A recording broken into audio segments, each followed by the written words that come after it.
भक्तों, साल 2025 की सबसे खास और चमत्कारिक एकादशी सफला एकादशी आने वाली है। 2025 में पड़ने वाली सफला एकादशी के दिन बेहद ही दुर्लभ और शुभ संयोग बन रहे हैं। मान्यता है कि ऐसा दिव्य संयोग लगभग 111 वर्षों बाद बन रहा है, जब ग्रह नक्षत्र मिलकर एक अत्यंत शक्तिशाली राजयोग का निर्माण करते हैं। इस पावन दिन यदि कोई भक्त श्रद्धा और विधि विधान से एक छोटा सा उपाय कर ले तो उसकी किस्मत को बदलने से कोई नहीं रोक सकता। लंबे समय से चली आ रही आर्थिक परेशानियां धीरे धीरे समाप्त होने लगती हैं, घर से गरीबी दूर होने लगती है और जीवन में स्थिरता आने लगती है। कहा जाता है कि सफला एकादशी के दिन माता लक्ष्मी अत्यंत प्रसन्न होती है। जो भक्त सच्चे मन से इस दिन व्रत पूजा और उपाय करता है, उसके घर माता लक्ष्मी स्वयं अपनी कृपा बरसाती है और पूरे परिवार को सुख। एकादशी 14 दिसंबर को या फिर 15 दिसंबर को पढ़ने जा रही है। सभी को शंका कुशंका बनी हुई है, तो आज हम आपकी इसी कंफ्यूजन को दूर करेंगे और साथ ही जानेंगे व्रत किस दिन किया जाएगा। 14 तारीख को करें या 15 तारीख को? सूर्य के मुख से एकादशी किस दिन है? द्वादशी युक्त जो श्रेष्ठ व्रत होता है वह किस दिन है? इस एकादशी का व्रत करना क्यों चाहिए, कैसे करना चाहिए? आप जानते हैं, ये एकादशी 220 वर्ष तक लगातार भगवान का तप करने से जो फल मिलता है वह एक अकेली इस एकादशी के करने से मिल जाता है। तो क्या है इसकी विधि, कैसे करना चाहिए इस एकादशी का व्रत, इसके नियम क्या है, किन नियमों का पालन करना चाहिए, किसका उद्धार किया इस एकादशी ने, कैसे इसको जाना जाता है, इसकी महिमा क्या है और इसकी विधि क्या है, शुभ मुहूर्त क्या रहेगा, शास्त्र और पंचांग के आधार पर आपको बताते हैं। कौन सी तिथि कब है, व्रत आदि कब करना है, क्या विधि है, क्या नियम है और क्या गलती नहीं करनी है। प्रिय भक्तों, पौष का महीना चल रहा है। पौष की जो आने वाली एकादशी है ना, इसका नाम है सफला एकादशी। ये आपके जीवन में अनेकों प्रकार की सफलता लेकर आती है, ये आपके जीवन में अनेकों प्रकार के पुण्य फल ले आती है। अगर आप इसका व्रत करते हैं तो ये एकादशी आपके जीवन के सभी संकटों का नाश कर देती है। इसका वृतांत कुछ इस प्रकार से आता है कि चंपावती एक नगरी थी, उसमें महिष्मान नाम का एक राजा था। उस राजा के 4 बेटे थे। उन 4 बेटों में सबसे बड़ा जो बेटा था उसका नाम था लुम्पक। लुम्पक नाम वाला जो राजपुत्र था वो बड़ा ही पापी था, महापाप करता था, पर स्त्री के साथ गमन करता था, वेश्या गमन करता था, बुरे कर्मों में लगा रहता था और बुरे कर्मों में ही अपने पिता का जो धन था उसको नष्ट करता था और सदैव ही देवता, ब्राह्मण और वैष्णवों की निंदा किया करता था। इस प्रकार से वह सदा भगवान विष्णु के भक्तों की निंदा किया करता था। जब ये कुकर्मों के विषय में राजा को पता चला तो राजा ने उसे अपने राज्य से निकाल दिया। अब राजा ने राज्य से निकाल दिया तो वह विचार करने लगा कि अब कहाँ जाए, क्या करे। तो वह जंगल में रहने लगा और रात्रि में उसी शहर में चोरी करने लगा। वह राजा के राज्य में ही रात्रि को चोरी करता। चोरी करते करते वो मारने भी लग गया, जो धन नहीं देता उसको मार देता था। ऐसा करने से पूरे राज्य में भय का माहौल बन गया। अब लोग कई बार उसको पकड़ भी लेते थे, लेकिन राजा के डर से कि ये तो राजपुत्र है, वह छोड़ देते थे। तो जिस वन में लुम्पक रहता था उसी वन में एक बड़ा सा पुराना पीपल का वृक्ष था। वह लुम्पक उसी के नीचे रहा करता था, उसी के नीचे सोया करता था। रात्रि को नगर के जो लोग थे उनकी ये मान्यता थी कि ये जो वन है ये देवताओं का क्रीड़ा स्थल है, यहाँ पर देवता क्रीड़ा करने के लिए आते हैं। और उसी वन में वह लुम्पक उस पीपल के वृक्ष के नीचे रहता था। तो समय व्यतीत होते शीत ऋतु आ गई, पौष का महीना आ गया। तो पौष मास की कृष्ण पक्ष की 10वीं तिथि थी। वह जो लंपक नामक राजपुत्र था वह वन में पड़ा था और वस्त्रहीन था, उसके पास कोई वस्त्र नहीं थे। अब क्योंकि शीत ऋतु आ चुकी थी तो ठंड बहुत थी, तो ठंड के कारण वह रात्रि को सो ना सका। उसके हाथ पैर जो है वह सब अकड़ गए और सुबह होते होते उसे मूर्छा आ गई, वो मूर्छित हो गया। और दूसरे दिन जब सुबह हुई तो एकादशी का दिन था, मध्याह्न के समय पर। जब सूर्य की रोशनी उस पर पड़ी तो थोड़ी गर्माश आई। उसके बाद वो होश में आया, उसकी मूर्छा दूर हुई। होश में आने के बाद उसने देखा कि वो तो निर्वस्त्र है, उसे भूख बड़ी लगी है, तो भोजन की तलाश के लिए वो इधर उधर भटकने लगा। अब क्योंकि शरीर में ताकत थी नहीं तो जानवरों को मार नहीं पाया, किसी को मार नहीं पाया, इसी कारण वो अपने लिए भोजन की कोई व्यवस्था नहीं कर सका। अंत में उसकी दृष्टि कुछ कंदमूल और फलों पर पड़ी। वो वृक्ष पर चढ़ पाने की स्थिति में नहीं था, इसलिए जो फल नीचे गिरे हुए थे उन्हीं को बिना छांटे उसने एकत्र कर लिया। इसके बाद वह उसी पीपल वृक्ष के नीचे आ बैठा जहां वह पहले से रहा करता था। अब संध्या हो चुकी थी। अत्यंत दुखी मन से उसने भगवान से कहा, हे भगवान, ये कंद मूल और फल आपके ही हैं और आपको ही अर्पित है। आज आपने मुझे भोजन तक नहीं दिया, इसलिए इन्हीं से आप तृप्त हो जाइए। वह ये सब क्रोध और पीड़ा की अवस्था में बोल रहा था। ठंड अधिक होने के कारण और मन के कष्ट से उस पूरी रात उसे नींद नहीं आई। देखते देखते अगली सुबह हो गई। उसी समय द्वादशी तिथि प्रारंभ हो चुकी थी, परंतु उसे इसका ज्ञान नहीं था। इस प्रकार उससे अनजाने में ही एकादशी का व्रत संपन्न हो गया। दशमी तिथि को उसने भोजन ग्रहण नहीं किया, जिससे नियम का पालन हुआ। एकादशी के दिन प्रातः से संध्या तक उसने कुछ भी नहीं खाया। यह नियम भी पूर्ण हो गया। रात्रि को जागरण होने से जागरण का नियम भी अपने आप पूरा हो गया। इस प्रकार अनजाने में किए गए व्रत और जागरण से भगवान वासुदेव अत्यंत प्रसन्न हुए। भगवान हरि की कृपा से उसके सभी पाप नष्ट हो गए। पापों के नाश के साथ उसका मन और उसकी बुद्धि शुद्ध हो गई तथा उसके भीतर भक्ति का भाव जागृत हो गया। तभी उसने देखा कि उसके सामने एक सुंदर और सुसज्जित घोड़ा आकर खड़ा हो गया। उसी क्षण आकाशवाणी हुई, हे राजपुत्र, श्री नारायण की कृपा से तेरे समस्त पाप नष्ट हो गए हैं। अब तू अपने पिता के पास जाकर राज्य प्राप्त कर और राज्य का भोग कर। यह आकाशवाणी सुनकर वो अत्यंत प्रसन्न हुआ। घोड़े के साथ आए दिव्य वस्त्रों को उसने धारण किया और भगवान की जय जयकार करता हुआ अपने पिता के पास पहुंचा। भगवान ने पहले ही उसके पिता को संकेत दे दिया था, इसलिए उन्होंने उसका आदर सत्कार किया, राज्याभिषेक किया और स्वयं वनगमन कर गए। इस प्रकार इस एकादशी का अनजाने में व्रत और जागरण होने से घोर पापों में लिप्त लंपक नामक राजपुत्र को राज्य की प्राप्ति हुई।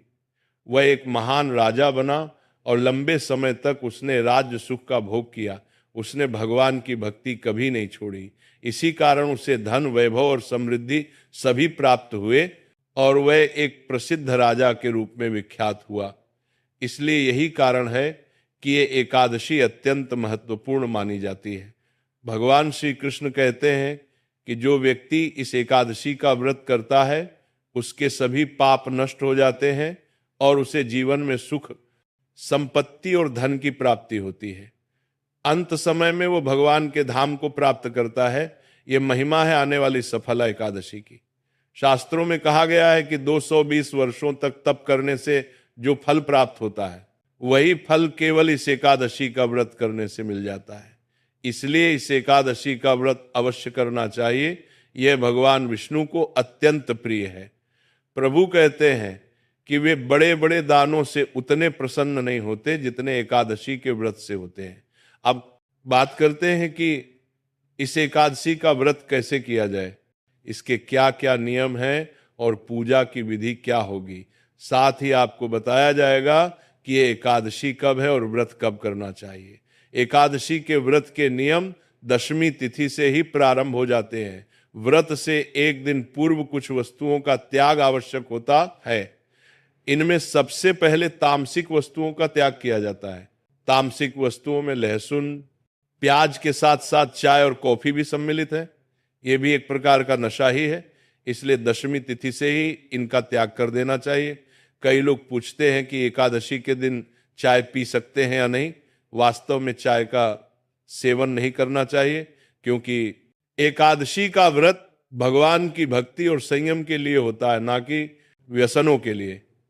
यदि कोई व्यक्ति मांस या मदिरा का सेवन करता है और एकादशी का व्रत भी करता है तो उसे भी दशमी तिथि से ही इनका पूर्ण त्याग करना चाहिए। ऐसा ना हो कि एक दिन भोग किया जाए और अगले दिन व्रत रखा जाए। साथ ही दशमी तिथि से ही कांसे के पात्र का प्रयोग नहीं करना। कांसे की जो थाली आती है, लौटा आता है, जो भगवान की पूजा में भी कई बार प्रयोग करते हैं, भोग के लिए भी प्रयोग करते हैं, तो कांसे की वस्तु का प्रयोग नहीं होगा। इन 3 दिनों में दशमी, एकादशी, द्वादशी शहद का प्रयोग भी वर्जित कहा गया है। एकादशी के अनुष्ठान में शहद प्रयोग नहीं होगा। दशमी, एकादशी और द्वादशी तीनों दिन हरी पत्तेदार सब्जियों में चने के शाक की मनाही है, बैंगन और मूली की मनाही है। इनका सेवन आपको दशमी तिथि को ही बंद कर देना है। मसूर की दाल भी आपको दशमी तिथि को नहीं खानी है। इस प्रकार से इन वस्तुओं का त्याग दशमी तिथि को, एक वक्त का भोजन दशमी तिथि को करने को कहा गया है।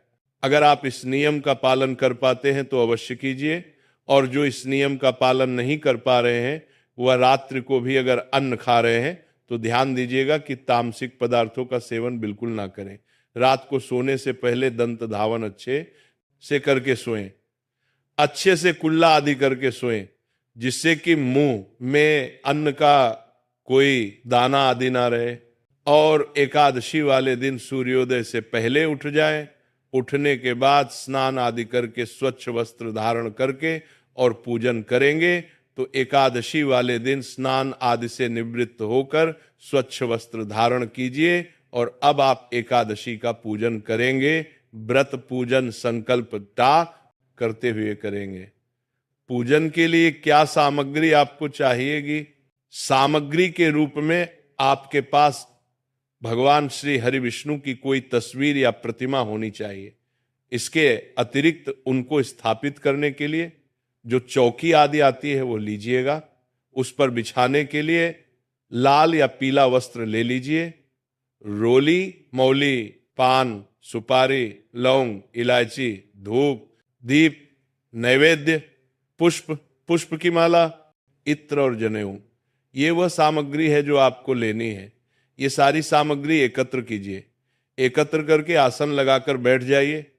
एक लोटा लीजिए तांबे का, उसमें पहले थोड़ा सा गंगा जल भरिए, फिर शुद्ध जल भरिए। ये जो भी सामग्री आपने रखी है, जो स्थान है जहां बैठकर आपने पूजन करना है, भगवान का जहां चौकी लगानी है, उस स्थान पर और सामग्री पर फूल के द्वारा जल के छींटे दीजिए। लौटे में जो जल भरा है ना, उससे जल के छींटे दीजिएगा। ओम पवित्र अपवित्र वांग सर्वांग वस्थांग तो स्मरे पुंडरी काक्षम सभ्यंत स्वच्छ ओम पवित्र। इस प्रकार से जल के छींटे देखें।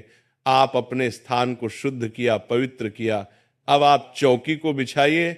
चौकी पर लाल रंग का जो वस्त्र है, पीले रंग का वस्त्र है, उसको बिछाइए। उस पर भगवान की तस्वीर या प्रतिमा जो भी आपके पास है उसको स्थापित कीजिए। उनके सामने सामने दीपक रखिए। घी का दिया है तो सीधे हाथ की ओर रखिएगा, तेल का दिया है तो उल्टे हाथ की ओर रखिएगा, और अगर धूप है तो विपरीत दिशा में धूप भी रखिएगा। इस प्रकार भगवान की स्थापना करके सामने धूप दीप रखिए। अपना हाथ धो लीजिए। लौटे में जो जल है चम्मच से अपने सीधे हाथ पर जल लीजिए, हाथ धो लीजिए। हस्तु प्रक्षालनम, हाथ धो लीजिए। अब आप 3 बार जल आचमन ही करेंगे तो एक छोटा कोई पात्र ले लीजिए, उसमें थोड़ा सा जल और भर लीजिए। तो एक एक चम्मच जल अपने सीधे हाथ पर लीजिएगा और उसको पी जाइएगा। आचमनी में 6 मासा जल जो है वो अलाव है।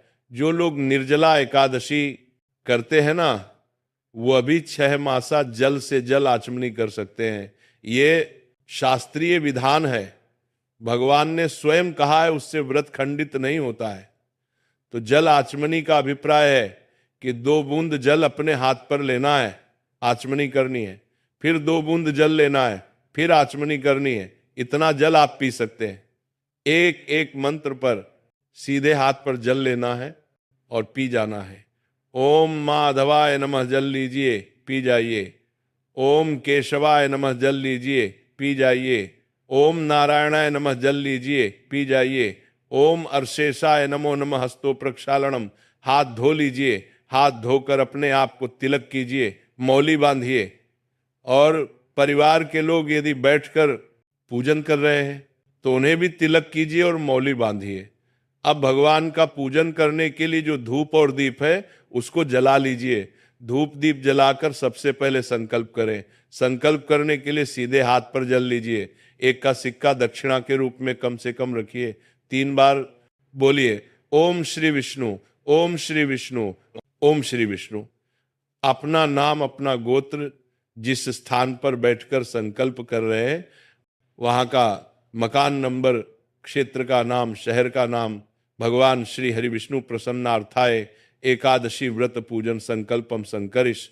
बोलिए 100 श्री विष्णु शरणो शरणम प्रपद्य, और यह संकल्प भगवान के चरणों अर्पित कर दीजिए। संकल्प करने के बाद अब आप भगवान का पूजन करेंगे। पूजन करने के लिए भगवान को पद्य, अर्घ, आचमनी अर्पित करेंगे। तो एक एक चम्मच जल उनके सामने एक पात्र रख दीजिए, उसमें छोड़िएगा ओम भूर्वस श्री नारायणाय नमः। एकादशी व्रत पूजन अंतर्गत श्री हरि विष्णु निमित्तार्थाय पद्य समर्पयामि। पद्य के रूप में एक चम्मच जल अर्पित कीजिए। ओम भूर्वस श्री नारायणाय नमः अर्घ्यम समर्पयामि। अर्घ के रूप में एक चम्मच जल अर्पित कीजिए। ओम भूर्वस श्री नारायणाय नमः आचमणि समर्पयामि। आचमणि के रूप में एक चम्मच जल अर्पित कीजिए। पद्य, अर्घ, आचमणि अर्पित करके अब भगवान को स्नान कराएंगे। तो फूल से भगवान को जल के छींटे दीजिए।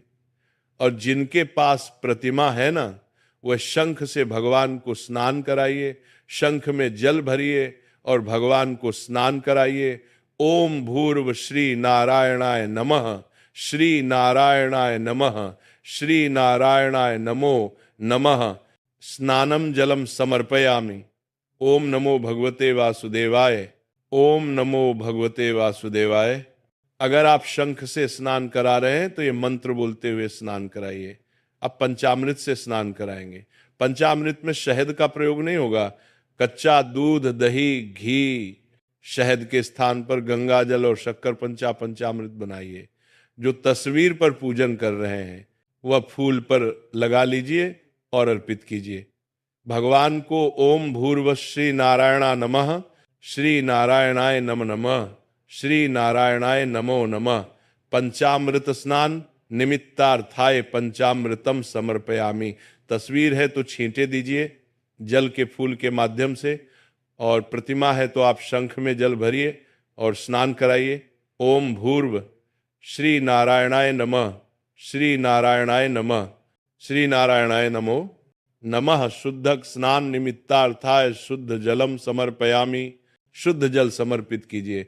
स्नान कराने के बाद भगवान को वस्त्र अर्पित करेंगे। वस्त्र के रूप में मौली का टुकड़ा तोड़िए और वह अर्पित कीजिए। ओम भूर्वः श्री नारायणाय नमः वस्त्रम समर्पयामि। वस्त्रम उपवस्त्रम यज्ञ पवित्रम। जनेऊ लीजिए। जनेऊ पर रोली, कुमकुम आदि का तिलक कर लीजिए। जनेऊ अर्पित कर दीजिए। जनेऊ अर्पित करने के बाद भगवान को तिलक करेंगे। रोली, कुमकुम आदि का तिलक करेंगे। भगवान को तिलक करके इत्र अर्पित करेंगे। इत्र को फूल पर लगा लीजिए और भगवान को अर्पित कर दीजिए। इत्र अर्पित करके फूलों की माला है तो माला पहनाइए, अन्यथा पुष्प अर्पित कीजिए। फिर धूप दिखाइए, दीप दिखाइए और नैवेद्य अर्पित कीजिए।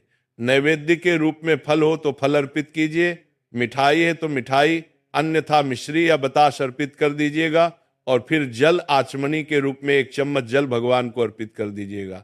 हाथ जोड़कर भगवान को नमस्कार कीजिए कि प्रभु आप हमारी ये पूजा स्वीकार करें। हम आज जो एकादशी व्रत कर रहे हैं उसके निमित्त ये पूजन हमने किया है। अब बैठकर आप एकादशी की कथा सुनिए। कथा सुनने के साथ ही विष्णु सहस्त्र नाम का पाठ भी सुनना चाहिए, उनका श्रवण कीजिए, फिर आरती कीजिए। आरती करने के बाद नियम अनुसार दिन को व्यतीत कीजिएगा। कथा के बाद यदि आप कोई कथा के निमित्त दक्षिणा आदि अर्पित करें या ब्राह्मण को यहाँ अपने घर पर बुलाए हैं कथा करने के लिए तो उनको दान दक्षिणा आदि देकर विदा कीजिए और नियमों के अनुसार दिन व्यतीत कीजिए। नियम क्या है कि ब्रह्मचर्य का पालन करना है, ये बड़ा नियम है, ये नहीं टूटना चाहिए। किसी के प्रति वैर भाव नहीं, अपशब्दों का प्रयोग नहीं, किसी का अहित नहीं करना, किसी पर क्रोध नहीं करना, किसी का नुकसान नहीं करना, शांतित होकर प्रभु के चरणों में मन को लगाते हुए दिन को व्यतीत कीजिए। घर में किसी प्रकार का कलह क्लेश ना करें, क्योंकि भगवान नारायण विराजमान है। सायकाल को कीर्तन करना चाहिए। कीर्तन के लिए अगर आसपास मंदिर में कहीं जा सकते हैं तो जाइए। कीर्तन ना होता हो कहीं तो 4 स्तोत्र होते हैं, पाठ होते हैं। भगवान नारायण ने स्वयं कहा है कि वो स्तोत्र आपको अवश्य ही सुनने चाहिए। जो लोग वाद्य यंत्रों द्वारा कीर्तन नहीं कर सकते, उनको इन पाठों को करके कीर्तन का फल पाना चाहिए। तो उस वीडियो को अवश्य सुनिएगा, उससे कीर्तन का फल मिलेगा। रात्रि जागरण की महिमा है, रात्रि को जागरण करना चाहिए, भगवान की भक्ति करते हुए जागरण करना चाहिए। और जो पाठ है उनको सुनेंगे रात्रि को, तो रात्रि जागरण का फल प्राप्त होगा, क्योंकि भगवान के पाठ करते हुए ही आपको जागरण करना है। एकादशी व्रत के नियम क्या है, कैसे करने चाहिए? रात्रि जागरण के बाद अगले दिन पारण के लिए सूर्योदय से पहले उठ जाइए। नियमों का पालन करते हुए पालन कीजिएगा। इस प्रकार आपने ये व्रत करना है। अब बात करते हैं कि ये एकादशी कब है और व्रत करना किस दिन है। पंचांग के अनुसार एकादशी तिथि की शुरुआत हो रही है 14 तारीख की शाम को 6:39 पर, और 15 तारीख को रात्रि को 9:19 पर, अर्थात 9:19 पर यह समाप्त होगी। ऐसे में 15 तारीख को सूर्य के मुख से एकादशी होगी। तो व्रत आपको करना चाहिए 15 तारीख को। 15 दिसंबर को सफला एकादशी का उत्तम व्रत है। इसी दिन जो दान पुण्य का कार्य है वो भी इसी दिन करेंगे, व्रत का कार्य भी इसी दिन करेंगे, और 16 को आप पारण करेंगे। एकादशी का व्रत केवल उपवास नहीं है, बल्कि आत्मा की पवित्रता, मन की एकाग्रता और भगवान विष्णु के चरणों में अटूट भक्ति का अनुपम मार्ग है। जब श्रद्धा सच्ची हो, संकल्प पवित्र हो और पूजा विधि सही हो, तब भगवान माधव स्वयं अपने भक्तों का हाथ थामकर उनके जीवन से संकट दूर करते हैं और सफलता, सुख और समृद्धि का प्रसाद देते हैं। आप सभी इस पावन एकादशी पर नियम पूर्वक व्रत रखें, दीप जलाएं, हरि नाम जपें और अपने घर में शांति और सौभाग्य का अमृत प्रवाहित करें। भक्तों, ये तमाम जानकारी जन रुचि को ध्यान में रखकर दी जा रही है। वास्तुशास्त्र के उपाय को अपनी आस्था और विश्वास पर आजमाएं। तो भक्तों, इसी के साथ ये कथा समाप्त होती है। बोलो राधे राधे।